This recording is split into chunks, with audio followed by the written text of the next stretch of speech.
10 wins from 11 games, a runaway victory over the reigning premiers, top spot on the ladder, and there is still a question mark over Richmond. What must the Tigers do? As 1994 drew to a close, critics questioned the future of Gary Ablett. The 33-year-old has answered every one of them, with 67 goals this year. And the king, Wayne Carey, is back to his amazing best. Successive best on grounds has again made him the #1 player in the competition. And talking of the best, this weekend they'll gather for State of Origin duties in Melbourne and Perth. Tonight, just some of the names, some of the topics on Talking Footy.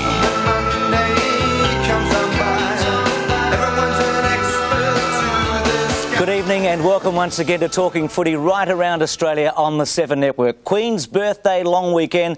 Normally we have a classic. We had one on Saturday when Geelong went against Essendon before 77,000 people. It was a ripper, wasn't it, Mike Sheehan and Malcolm Blake? Welcome. Thanks, Bruce. Good, Bruce. You were there? I was.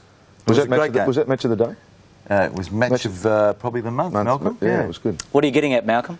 Oh, Mike, just his penchant to go to the match of the days. I think that's terrific, being the premier sports writer, I suppose. Thanks for saying that. It's 7 days after I sat in the Adder at Collingwood and Fitzroy, Bruce, just for a bit of balance. You did that once in 10 weeks, just so you could say that for the next 10. Fitzroy and Freo, I saw them at the Western Oval in round 3 or 4. Yeah, but that was the only game on the day. Where did you go, Malcolm? Went to Adelaide and out to Waverley today, see Hawthorn beat the Swans. You'll be in the A-team soon. You'll get one of those big games. Well, Malcolm, mentioning Hawthorn and the Swans, we talked about Ablett and also Carey at the beginning of the program, and more about them later. Their stars are soaring at the moment, but Jason Dunstall's has plummeted today. Unfortunately, has copped a knee injury from this incident, which looked completely innocent. Andrew Dunkley, unfortunately, in there again, as he was with David Schwartz and also with Richardson. And this is Holland, who could have been Rookie of the Year, and he's popped his shoulder out. So what a blow for Hawthorn today. They both look so simple, didn't they? They often do, actually. The more serious the injuries, the more simple they look. Actually, I mean, Dunstall's was a bit harder to see, but Holland's you saw immediately. And when they slowed it down and saw the shoulder pop out, I mean, it's just one of those awful things that happen in footy. And as you say, so simple. Well, after the match, we spoke to Peter Knights, the Hawthorn coach, earlier today, and this is what he had to say about the two injuries. Well, it does look at this stage at least 3 to 4 weeks, but it's too early yet. We won't really know further for another couple of days. But Dunstall with a knee injury and Holland with a shoulder injury, it does look as if they're going to miss some games. How many, we're not too sure yet. So strained left knee ligament for Dunstall. We'll see him after the match in a moment, hobbling around in the change rooms, not in a good way. It's the thing that's haunted Hawthorn for 5 or 8 years, I reckon, Bruce, this, a knee injury to Jason Dunstall. Yeah, also, I mean, McGuinness was knocked out badly early, and Stevenson, the young fella, came back on and kicked a goal late, but was hobbling around early. So it's a pretty good win by the Hawks. But a big blow. And they're talking 4 to 6 weeks, Dunstall, and 4 to 6 weeks with Holland. So they're up against it, the Hawks. They are, but actually some of the kids emerged a bit today. Harford, Hargraves, Tallis, some of those young players really did start to get a bit of the footy. Darren Jarman? Darren Jarman, I thought, was good and consistent. Led from the front. He becomes critically important now, doesn't he? Oh, yeah. With a man of his talent and his experience, he just really needs to step up and take the leadership. The other bloke was Langford on Lockett, played very, very well indeed. Minton Connell becomes important for Hawthorn. A lot of people question the recruitment of Minton Connell. With Dunstall injured, he will become their full forward and may become an important player over the next 6 weeks. Ironically, in the second quarter, Bruce, I thought he was probably their best player for the quarter. He really did start moving away a bit from goals. It was terrific. The ladder. We've talked a lot about the ladder. You've had theories, Mike, week in, week out, day in, day out. Yeah. Where are the Bears at the moment? Changes by the hour. At the moment, we've got a few changes. The top 6 have really established themselves, haven't they? Richmond, Geelong, Carlton, Essendon, 4 Victorian clubs. 1, 2, 3, 4. West Coast, a bit shaky.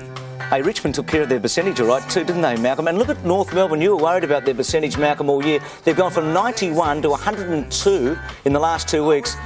2 weeks that Carey, by the way, has kicked 13 goals in. Yeah, look, they are improving. I just still doubt whether they can grab those 130s and 120s at the top of the ladder. They are starting to play better. No doubt about that. They'll play in the finals too, I reckon, Mike. Who will? North Melbourne. Go on. How extravagant is that? Collingwood, Mike, their highest position for the year, 10th. I think they're a chance. I thought Melbourne might have been the sleeper 2 or 3 weeks ago, but the Pies were all right. I mean, admittedly the opposition was poor, but they showed an ability to kick some goals, and I think Paul Williams' emergence or re-emergence is very significant for them because he's their most constructive player, I reckon. You're not giving Melbourne away just because they lost to Carlton today. No, but they're just not doing well enough, I don't think, often enough. It's a big start they're giving. In the bottom of the ladder, Footscray have lost 6 straight, 3 straight for Sydney, 3 straight for Fitzroy and 2 straight for St Kilda. It's a sorry tale down the bottom. It is. Anyone with 3 or less, which unfortunately is the Swans, just can't make it. I mean, they'd need a miracle, and that really means they can't make it. Last thing on the ladder, we're at halfway. 5 wins at the moment has you in the 8. Does that mean that 10 or maybe 11 wins will get you into the 8 at the end of the year? Because some teams look like winning 17 or 18, don't It's the they? first time it's 16 times. I mean, what we're going to do is now guess, but the educated guess would say 11 with a big percentage. Yeah, I agree with that. Perhaps 12, but 11 with a big percentage might get you there.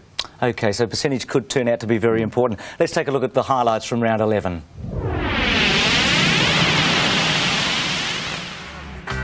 After 3 close quarters, Carlton ran away from Melbourne in the last, ending the Demons' run of 4 victories. 10 points is the margin. Koutafidis is looking to make it very tough for Melbourne now. At Waverley Park, Hawthorn paid dearly for its 7-goal win over Sydney.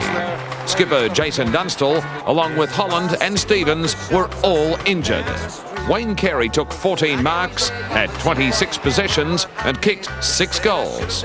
Fremantle were powerless to stop him, as North recorded a 71-point win. Appalling kicking by Brisbane saw the Bears kick 17 goals from 47 scoring shots. It was enough to thrash Fitzroy. In Richmond's biggest test of the year, the Tigers moved a game clear on top of the ladder by inflicting a 10-goal defeat on the West Coast Eagles. Darren Buick joins the casualty list. Another knee injury strikes another big-name player. And to add to the Bombers' woes, they go down to the Cats after looking to have the game sewn up. Left foot step. Oh, Jimmy! What a goal by Desert! The man is a genius. Adelaide move into the 8, a 44-point win over Footscray at Football Park. And Collingwood makes it 4 from 11 with a 12-goal win over St Kilda at the MCG on Friday night. Magnificent kicks a goal. That is a great kick by Buckley. The Maggies 4 out of their last 5. Maybe Buckley should have had a shot on that Anzac Day. You can kick, can't he? Kick a long one. No player has won the Coleman medal on 3 consecutive occasions. It's only been going, I know, since 1981, but Gary Ablett is in the box seat to do it. He'll be 34 at the end of the year. He's on 67. What a year he's having. 8 again on Saturday. And with Dunstall injured, Lockett paddling a little bit, Ablett's long odds on to win the Coleman. Bruce, it may be drawing a long bow, but I just think Geelong deserves some credit for that decision they took on the captaincy when Buddha Hocking stepped down. I think it's been proved to be a masterstroke, actually. They've encouraged Barry Stoneham. I don't think there's any doubt that Ablett has risen another notch just because he enjoys doing that, and Kenny Hinkley has a role. Look, without being mischievous, because I think I'm one of Hocking's greatest fans, I just love the way he plays.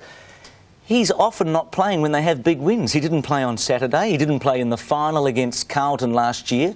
I don't think he played in Perth a couple of years ago when I think you were coaching, obviously you were, West Coast on a Friday night. I mean, I don't know what I'm trying to say here, but sometimes you can overcome a difficulty. And a lot of people thought last week when Hocking got a week for tripping, no Hocking, well, Geelong can't beat Essendon this Saturday. I think the best way to describe that is that over the last 6 years, certainly in my time at Geelong, Essendon has been the one side that we've done very well against, or I should say Geelong have, unless Essendon have been at the tippy top of their form.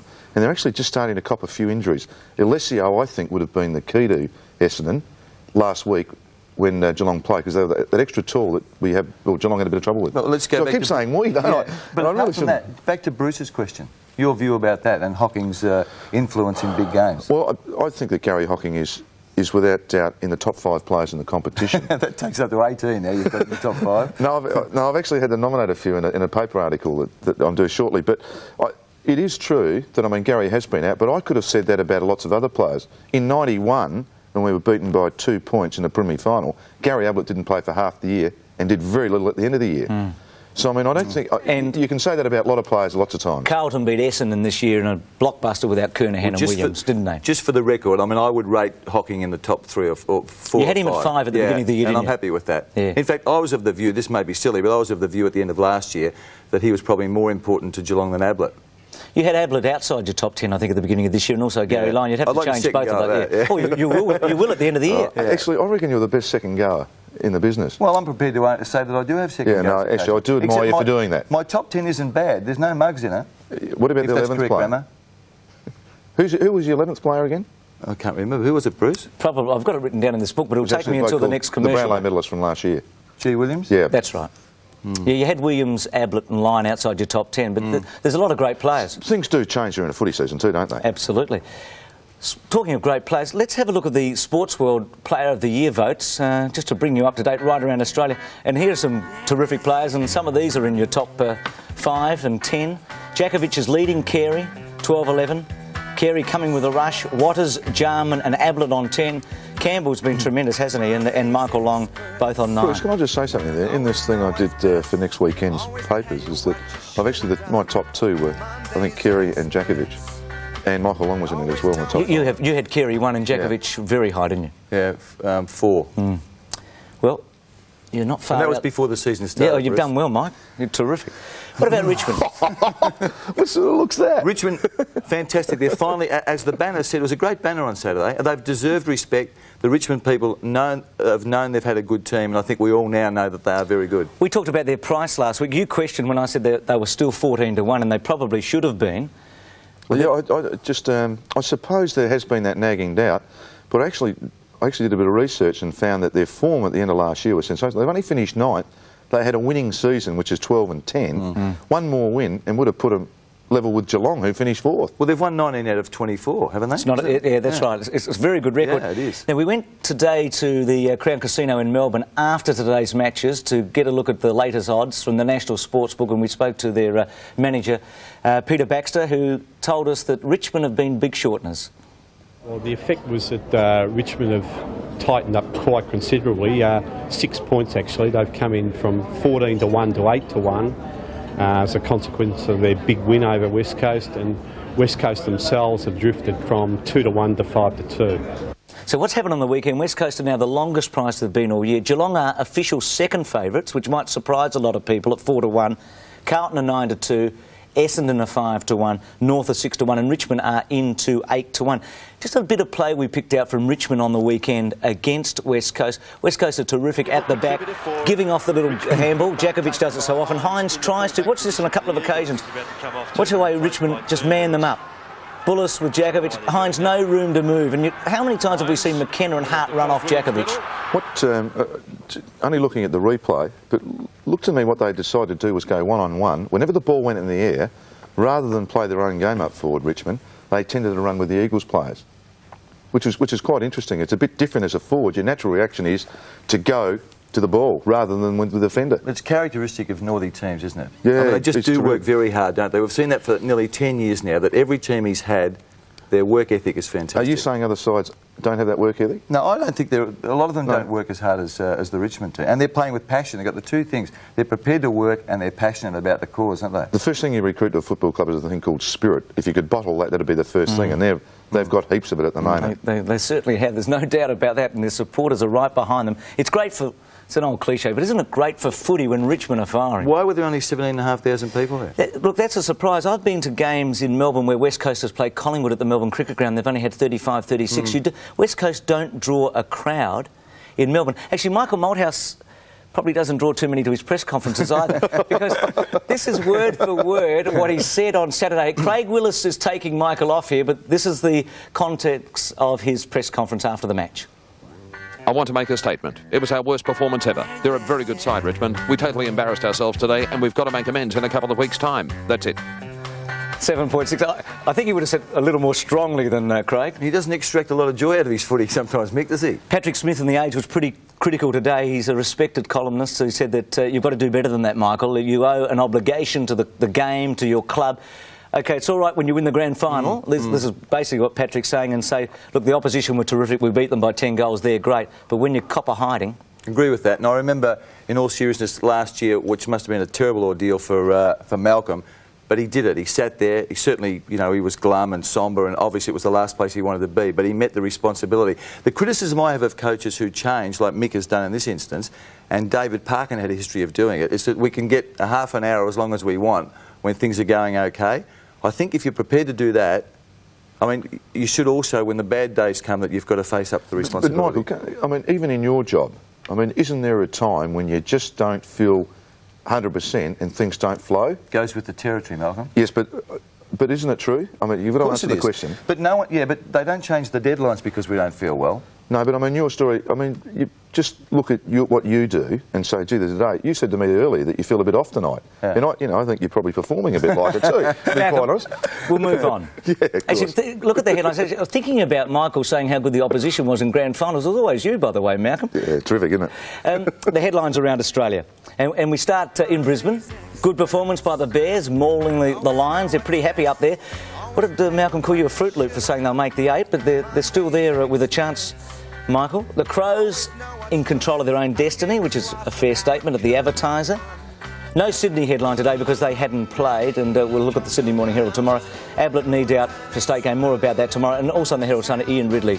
Sign up or else. Look, we've got a special guest tonight, the Chief Executive for the... Oh, I forgot the Western Australian. I didn't want to say this. Poor old Michael. I didn't want to say shameful in front of Mickey. Actually, Bruce, we were talking earlier that you said this was the first time the two Perth sides have lost, and that's shameful heading... By that margin, they copped a hammering, both of them, didn't they?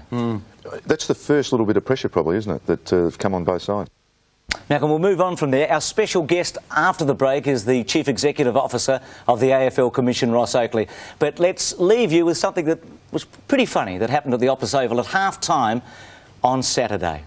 There might be a bit of a delay here as during half-time a couple of horses go around now and then, and they've left some of their things they've eaten on the ground. And we'll just see what happens if players get involved with it. Well, to tell you the rule, Dipper, and you obviously don't know it, the rule is that the boundary rider cleans it up. Oh, is that true? That's right. Well, I asked Dennis Rich, the umpire, I said, what about this? He goes, I'm not going to do it.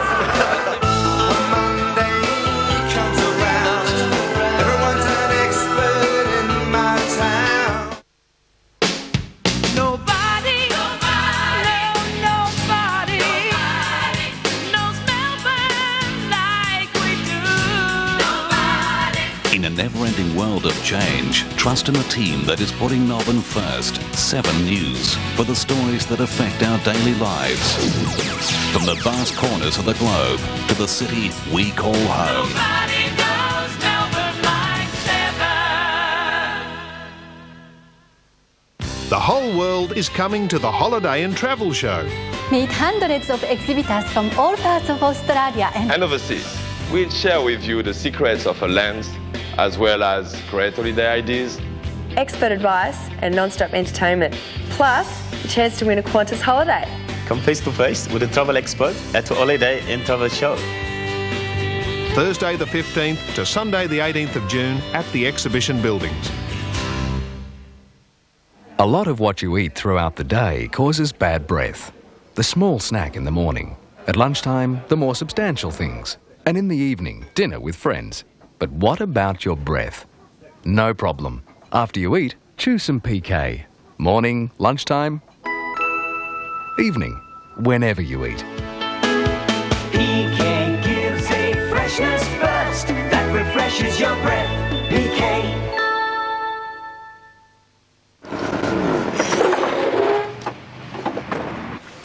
So, can you explain this interest-free thing to me? Well, that just means you can get new tyres now and not pay a cent for 3 months. It's available on our entire range of tyres. Oh. I'll have a couple of new tyres from a Trojan then. Yeah, sounds like a fair swap to me. Bow's interest-free terms. Drive away with 3 months to pay. Call 132381 for your nearest Bow Repairs store. When you've got a job to do and there's no one else but you, don't let colds or flu slow you down. Soldier on with Codral, soldier on. Codral tablets work in 3 ways to help you through your day. Soldier on, soldier on. Now you've won the fight and things are looking bright. With Codral you can soldier on.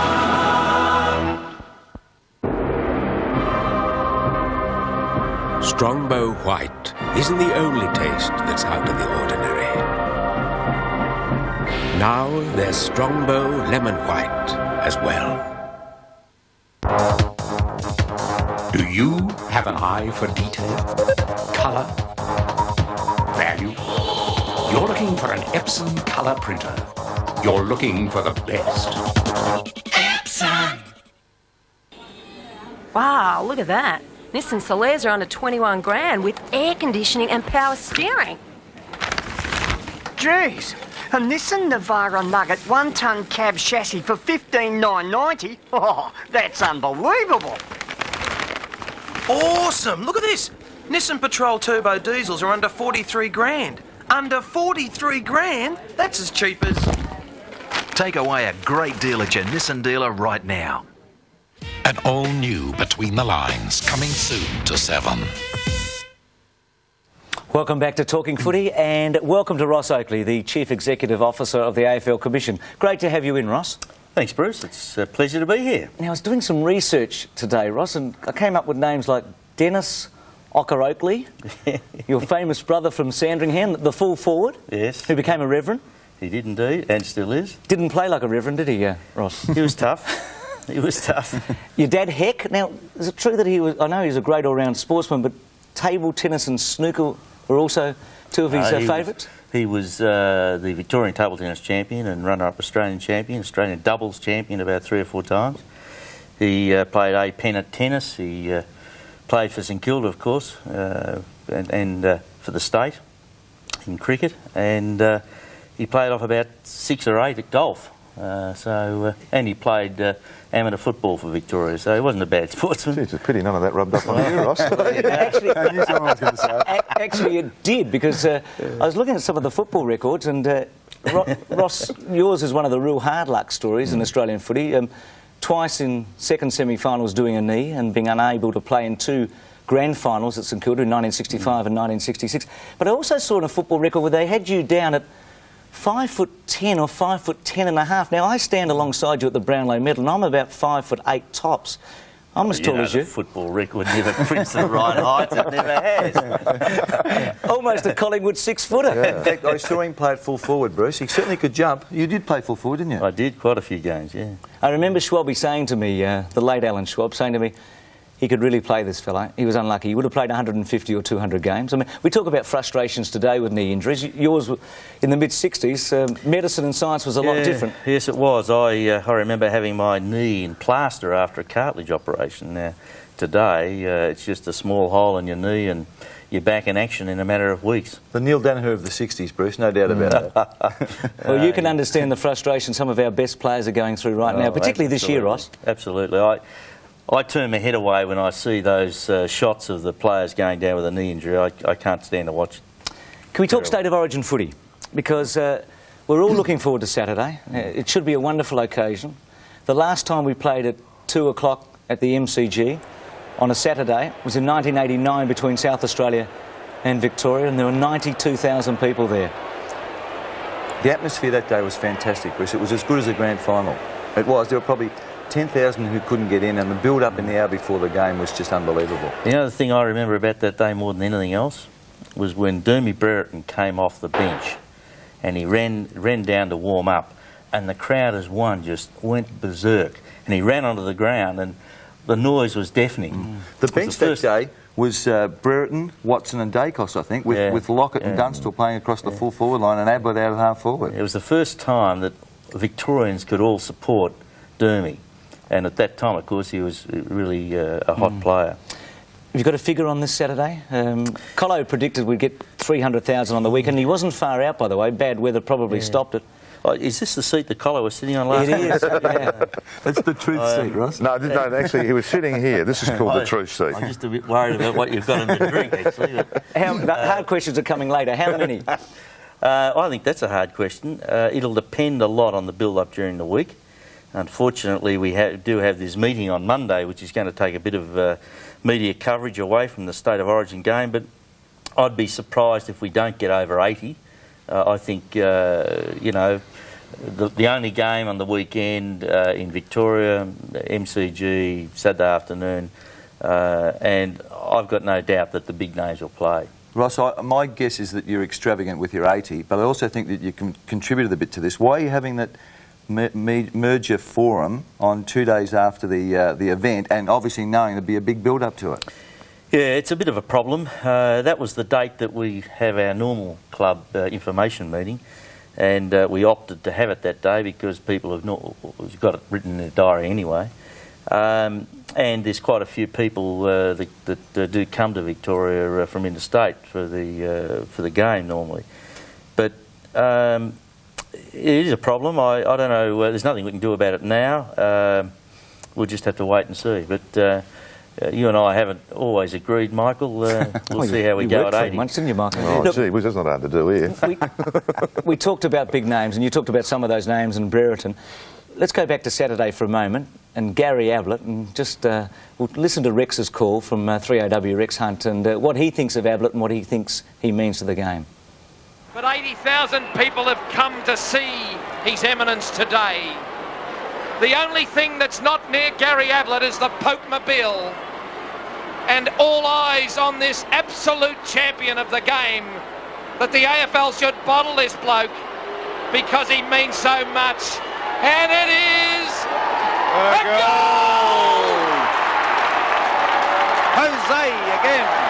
He is the best you'd ever see. Well, he's certainly close to it. Now, we read The Age this morning.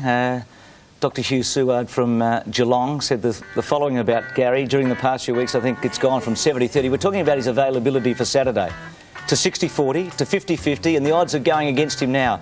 The odds are less than 50-50. That's from the Age this morning. Now, I spoke to Gerard Healy, who's the chairman of selectors. He's taken Ted Whitten's place this year on Sports World yesterday, and we talked about Gary Ablett and his situation, and this was his response.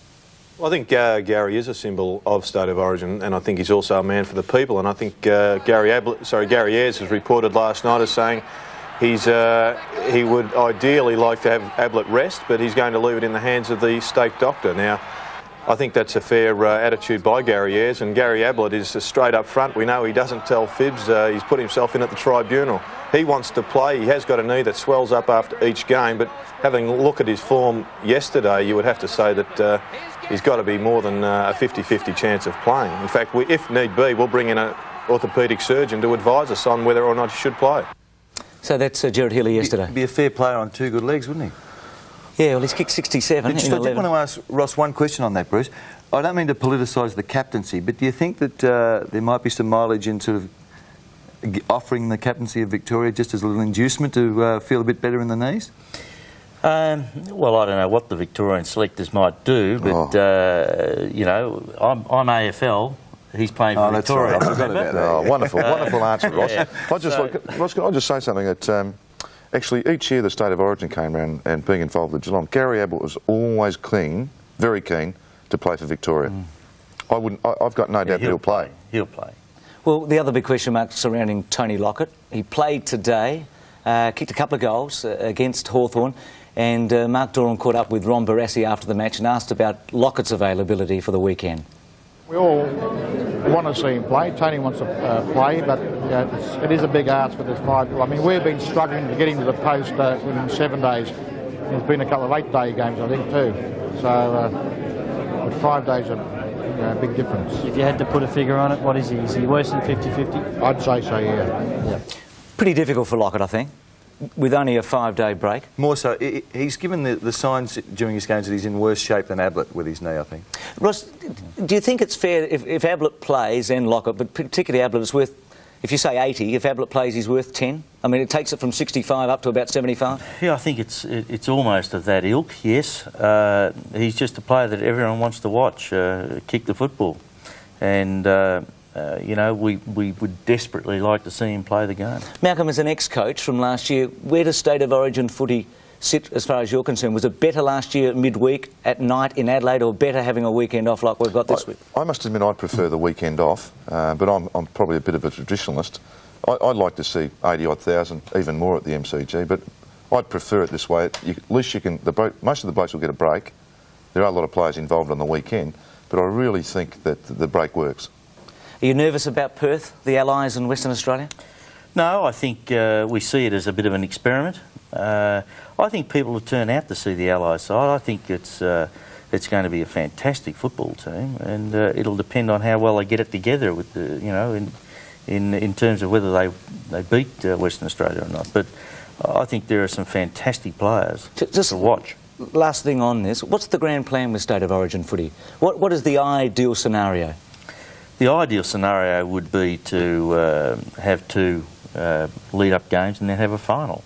Clearly, we'd love to play the two winning teams against each other. But at the moment, it's very difficult to do that with the schedule of games that we have. We'd have to start the season another week earlier. We can't end it any later because we must finish on the 30th of September. To bring the season forward another week does cause us some problems with finding grounds during the cricket season. But in Sydney, Ross, with all due respect, they make extraordinary changes to their scheduling for State of Origin football. Well, what they do is they play State of Origin during the week, and what we've done is opt not to do that because we believe that that's not ideal for the players.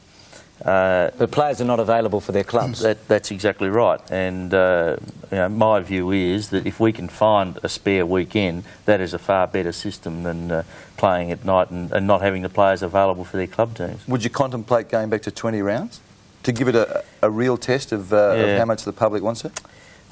We've certainly considered that, and the reaction we get to it when we talk about that issue with the clubs is that it could cost between $200,000 and $500,000 a club if we reduce the number of home games by one. The clubs are a bit anti doing that, obviously.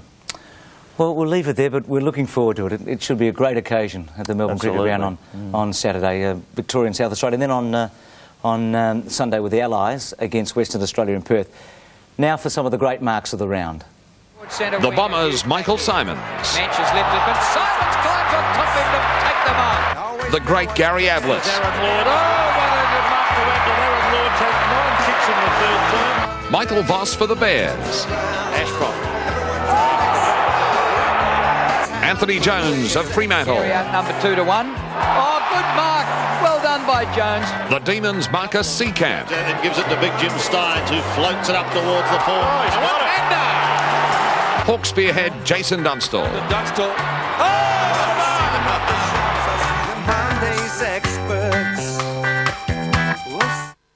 Tomorrow, using genetics to reduce the gamble. doctors warn that insurance companies will soon use your genetic profile to predict your health and their risk. Potentially very, very valuable information. Today, tonight, 6:30 on 7. As soon as Gloria opened the front door, I knew we'd been robbed. Luckily, we'd changed over to Australian Pensioners Insurance, who specialise in looking after people over 55. They replaced everything that was stolen, new for old, with no excess on the claims. If you're over 55 and no longer working full-time, there is a company that gives you understanding, not just insurance. Australian Pensioners Insurance Agency.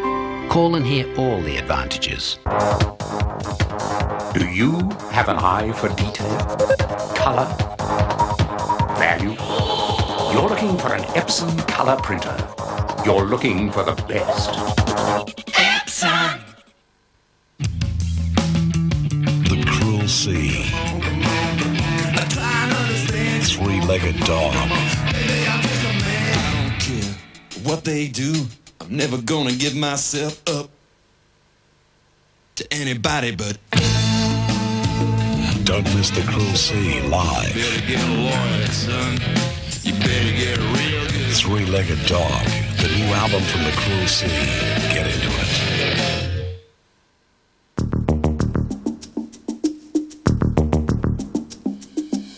It's our first anniversary and we'd like you to share in our success.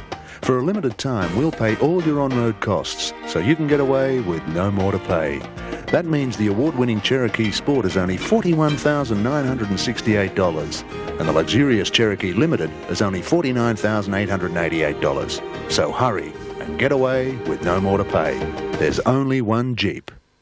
Stop! Take a look at Spotlight's new decorator packs. A pair of curtains from $99, plus a matching valance, tie bags, lampshade cover, tissue box cover, and 2 frilled cushion covers free in Spotlight's famous stocktake sale. Another 6 from David Hooks. The mates will tell you, I don't mind a couple of beers. Now that I'm getting less exercise, I'm drinking Han Long Brew. Marvellous shot. Tastes great. It's less filling, so when you finish one long brew, you feel like another. I hear it's because they brew it longer to get rid of the heavy carbohydrates. Maybe that's what went wrong in those tests. He's gone. Too many carbohydrates. Long Brew. Everything you want in a beer. And less.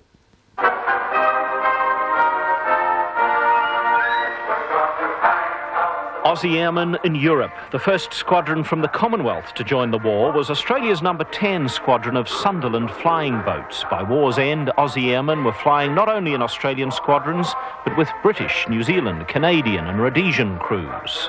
22,000 Australian airmen flew and fought over Europe. 6,000 died there. You've only one night to figure it out. Another sensational prime suspect. She knows everything about you. I've got him. And this time I'm ready for him. Prime Suspect 3, Wednesday on 7.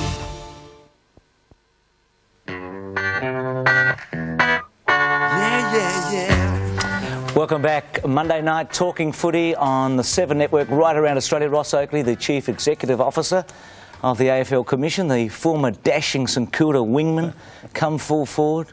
Stab pass, drop kick, all of those things, Ross. It's almost like Ablett, isn't it? Ablett's gone from the wing and up the ground to full forward, just like Ross. Ross was the forefather of all this. The best player gravitates to full forward, Ross. You were the beginning of it all. I think there was a few before me too. I enjoyed today. I went over to the Melbourne Cricket Ground and saw Carlton, who've bounced back pretty well, haven't they, after those 2 shock losses in Melbourne. But there was one aspect of today's play that made it a bit ugly in the third quarter. It was very ugly. We're talking about the ruck contest, aren't we? Madden and Steins, yeah. Look, I'm not sure what we talked about this a month ago after Brisbane played Melbourne, and we're watching it here, the same, it's a repeat performance of Jimmy Steins and Matthew Clark from the Brisbane-Melbourne game. And this happened several times. That's very ugly. 2 guys of 6'8", 6'9", wrestling and not allowing the umpire to do his job. And with so much dead time lost. I mean, Justin's having us all on here, obviously. But the umpire needing room to bounce the footy, and that's what I guess that's all about. Well, if that's attractive, well, I don't know much about this business. Well, I mean, that to me, as a watcher and a purist of the game, I think just detracts from the game. It puts us back into other areas of sport. And I would really love to see it changed. And in fact, yesterday, I saw the umpires in Perth throw the ball up. I don't know whether it was spongy surface, but I do know that the ruckmen were doing similar stuff, and they quickly threw the ball up to get the game going. There we are. And what happens then? You get 2 ruckmen going at it. And I think that's more of an honest way. What do you want to do? You want to convert us back to basketball? I mean, bouncing the ball is one of the great features of the game. Shouldn't we be trying to correct the problem and stopping this crazy business of 2 guys? I mean, Madden was joking there, sticking his head round the side of Steins, but you know, I agree with you. Something's got to be done to stop those 2 ruckmen vying with each other the way they do and pushing and shoving. But to throw the ball up, I don't Ross, think that's the answer. I'm serious. If you start to throw it up quickly, just like the 50-metre rule, blokes will drop off it. They'll say, hell, what's the point of trying to push and shove? No one's going to be there. The ball's going to be up in the air. You've got to be careful that by throwing it up quickly, you're not giving one or other side an advantage. I mean, the umpire must bounce it in such time that it gives both sides a fair go at the ball. Well, I disagree with that. The reason why I disagree with that is when there was one umpire, one boundary umpire, throwing the ball in, if the ruckmen aren't there, they throw it in. So that defeats the argument. I mean, let's get the game going. The spirit of the game, and one of the great reasons why our game is successful, is that the game flows. That doesn't help it flow. You can bounce it just as quickly as you can throw it up, well, provided you get the players, the 2 ruckmen away. This is the heat. I've never seen Malcolm so heated on Talking Footy. Colo didn't do this to him.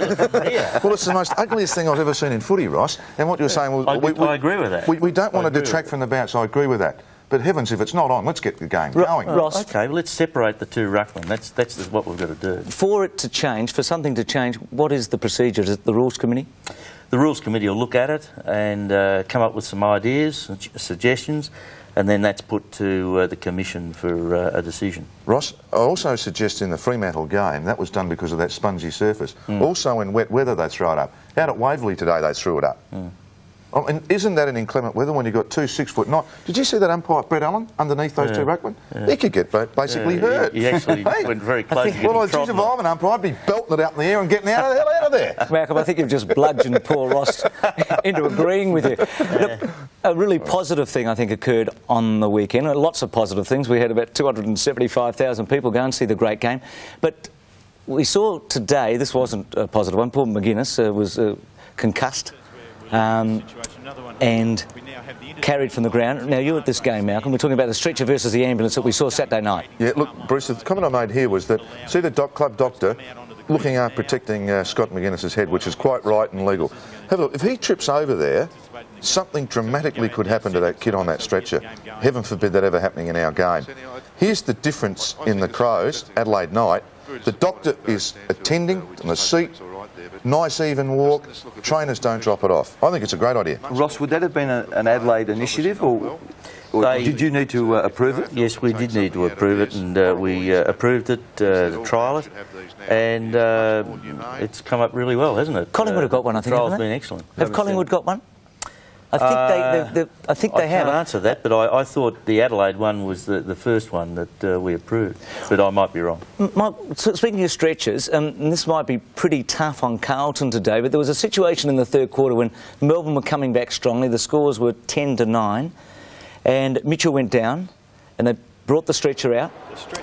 Barry came onto the stretcher. The game was stopped, obviously. Carlton were able to get a replacement on, and a lot of Melbourne's momentum was stopped. I mean, Barry may have been seriously injured, but he came off. He then warmed up and eventually went back on. At the time, it did look a heavy one, but look, he's sitting up there, not looking too distressed. I think it's a real worry. I think there is a concern. Million did that too, Michael. You obviously support your head. But he didn't look too distressed there. I mean, it just reminded me a bit of Mark Bairstow last year, Malcolm, when he very reluctantly went to the stretcher. But that, to me, was the start of sort of this situation that maybe it can be used as a tactical exploit. Well, it is. I mean, there's no doubt it is. And one of the reasons why it is, because you're one player short. Now, if the player doesn't jump up quickly, you've got to think that there's something seriously wrong with him. Perhaps it's a bit more education for the players, but it is certainly used as a ploy, Michael. There's no doubt about it. So how would Bairstow have known last year to fall onto the stretcher? Well, because we'd already made another move and something else had to happen. So he went out there forearmed. Oh, yeah. Interesting. Well, I suppose that can be dealt with if that happens. Retrospectively, Ross. I haven't seen it. Yeah, can we replay the grand Ross, I want to move on to an easy topic. Gloves. I liked Rowan Connolly's statement yesterday in the Sunday Age, where he said that the AFL make the rules, and that if people want to make money out of the game, that's something different. But the AFL make the rules; they should ban them.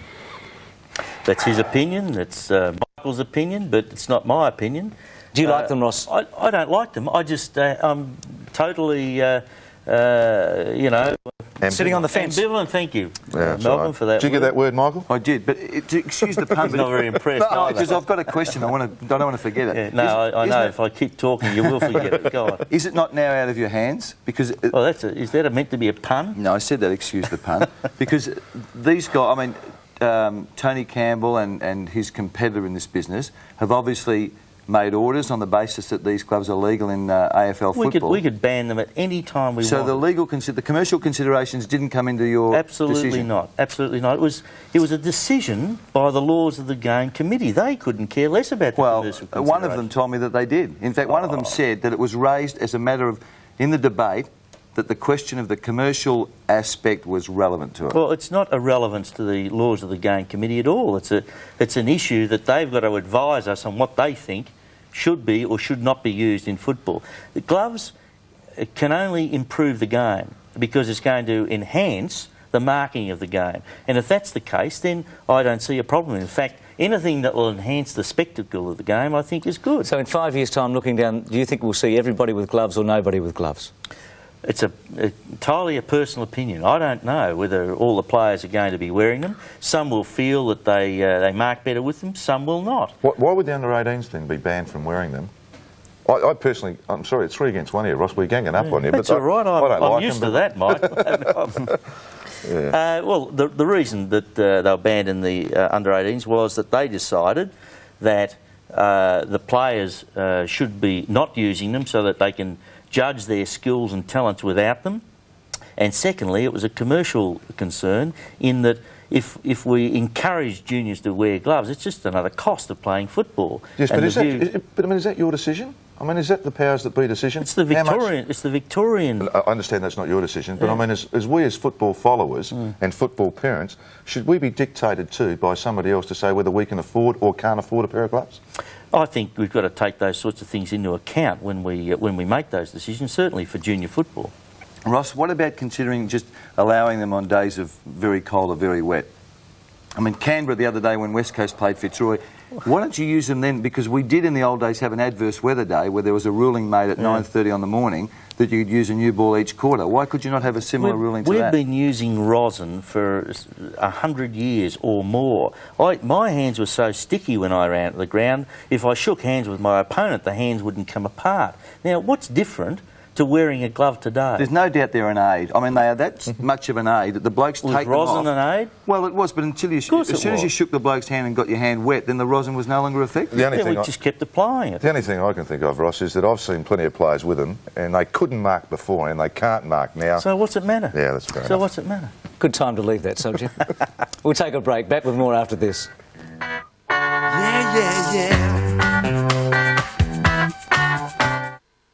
How to fight a house fire? Knowing what to do quickly is vital. In a hurry for a great meal? 2 meals in the same time it takes to make one. The perfect way to brighten a garden? Our really quite tough. Better Homes and Gardens at 7:30. Then, more fun in the great outdoors. Give it up! Give it up! Look who's hanging with Ernie. The great part of the great outdoors. And the best way to visit Rome? The trick is to pace yourself. Discover the best entertainment Tuesday nights on Channel 7.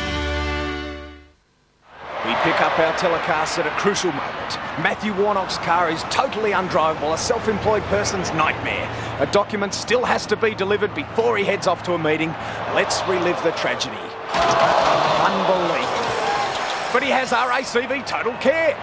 The RACV have arranged a free courier so his documents will be delivered in time. Tremendous stuff. A free taxi so he's not stranded. Oh, they've also arranged a free rental car for him for 24 hours. Oh, that way he and his wife, they won't miss out on anything. RACV Total Care, Australia's ultimate driving package. Make sure you get there, with or without your car. RACV Total Care. Take care out there.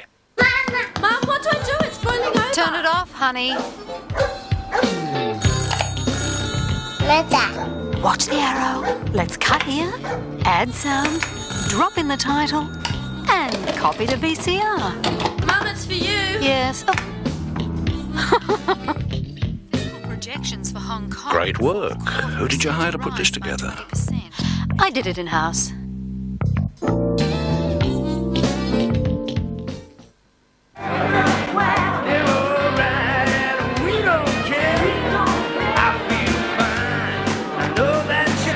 Those beers know how to have a good time.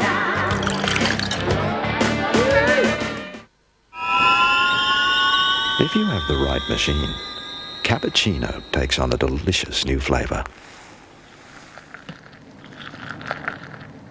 Jarrah. Cappuccino with a delicious new flavour.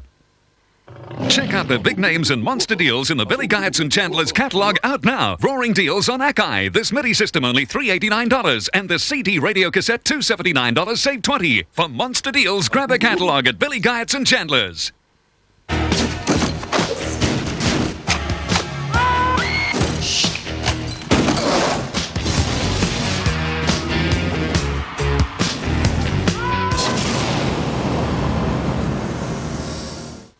Whichever level of RACV care you choose, roadside care, extra care or total care, we'll make sure we get you going or we'll get you there. Phone 132 582 for details. The RACV. Take care out there. Welcome back to Talking Footy. Tomorrow in the Herald Sun, this news poll will appear. Should there be more clubs or fewer clubs in the AFL or no change? Taken throughout Victoria. And the key figure here is that 37.7% of Victorians say there should be fewer clubs in the AFL. That poll will appear tomorrow in the Herald Sun. Now, Jeff Lord today, the president of the Hawthorn Football Club, became the third president in 3 days to tackle the merger debate at the weekly president's lunch. He berated the AFL for bringing the issue to a head 6 weeks ago. And the hysteria, with great respect to those gentlemen of the press who are here, have been created, in my opinion, by the AFL and the media. The AFL Commission, in particular, who named certain clubs who were subject to pressures.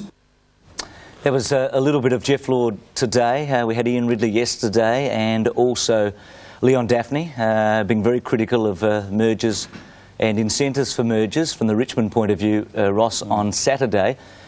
And interestingly from Jeff Lord suggesting that the AFL Commission and I guess the media also playing a role in trying to fuel this debate. Well, that's fine. Bring it to a head. It needs to be brought to a head. And we want that to occur today week. At the summit? At the summit, on yes, June 19. And that's when it will be thoroughly discussed. And at that summit, we will put a proposition to the clubs about mergers. I know there will be an important release tomorrow concerning the summit, but what can you tell us tonight? What will be in that? Anything from that release? Well, we can't tell you much more than that because obviously we want to advise the clubs before we announce anything publicly, but everyone understands that there is going to be a proposal put to the clubs about mergers. And, we want the clubs to have a very close look at that and sign off on it. Ross, let me put a scenario to you. I mean, everyone says the game's never been healthier.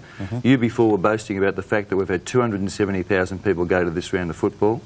Every Victorian club last year finished in the black in the returns that were published in the AFL annual report. Why the urgency to rationalise the competition? Well, Michael, that's like saying when you're doing something really well that you can just sit back on your haunches and let it all go on around you. You've obviously got to continue to look to the future and to make sure that the game goes the next step forward.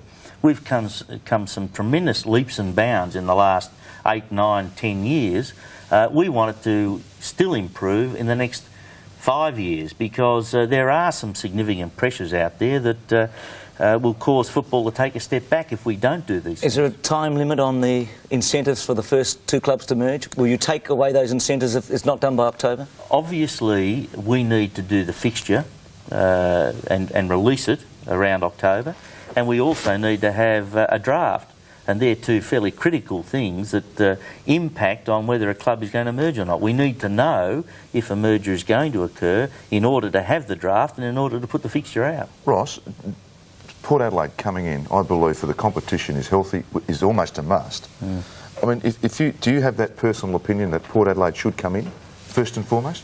Yes, I think Port Adelaide is a very important next year, Ross? addition. Next year? I can't tell you that because I don't know whether there's a licence going to be available. Certainly, the Commission is saying we will not go to 17 licences. What about the rights, Ross, of all the teams that have contributed to this very healthy competition? Now, it may be emotional claptrap, but next year is the centenary of the AFL.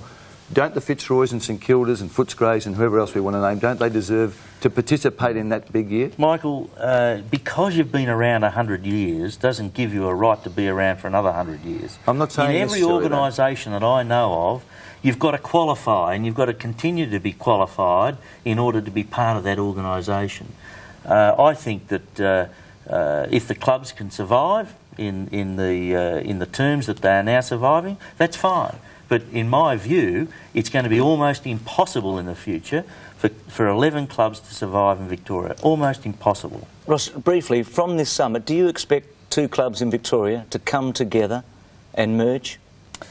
What we'll be doing at the summit is putting a proposition to the clubs. It will be very attractive. Are you optimistic about two clubs coming together? I'm more optimistic now than I've ever been that two clubs will accept the package that we'll put to them. Are you pessimistic that you may bring two clubs together, one of whom could be the equivalent of Richmond, who looked dead 3 or 4 years ago and are now a vibrant, healthy competitor in this competition? Well, I think you've got to read the paper that we put together. It's not because a club is doing well on the field that they should be a merger candidate.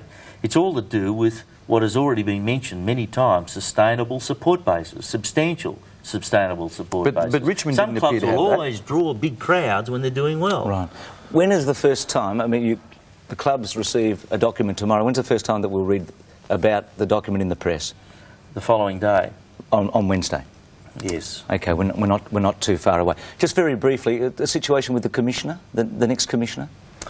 We'll be going back to the clubs. We've asked the because clubs... there's been a resignation, Michael Winnicky. Yes. John Winnicky. Sorry, John, yeah. Michael, the brother, yeah. Yes, we've asked the clubs for submissions. We've received some. We'll be going back to talk to those that haven't made submissions in order to find out whether there are any suggestions from the clubs. Ross, the suggestion is it'll come from South Australia, the replacement. What about the push and the necessity, as I see it, for the eastern states to have the representation? I'm not available, Mike. Not after tonight anyway, Malcolm. The answer to that is that we don't have any representatives on the commission of any particular interest groups. We're trying to find the best available guy in Australia, and that's the guy that should be picked. We'll leave it there. We'll take a break, back with more after this.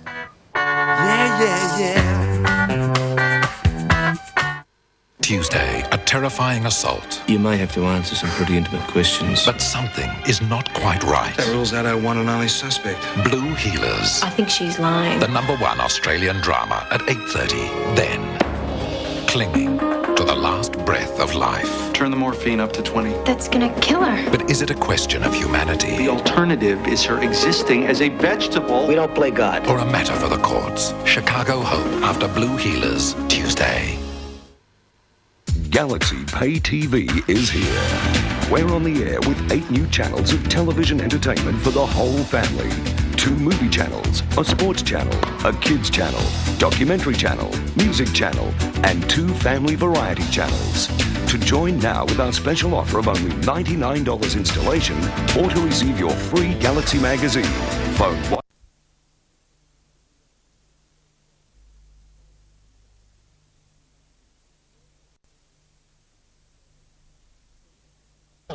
At this stage, it was just a sensational last half, really. I mean, in the first half, we Here's just this won little tap from McLeod. A lot of people wouldn't have seen that. Yep. Set up Pesh. Fantastic little tap on.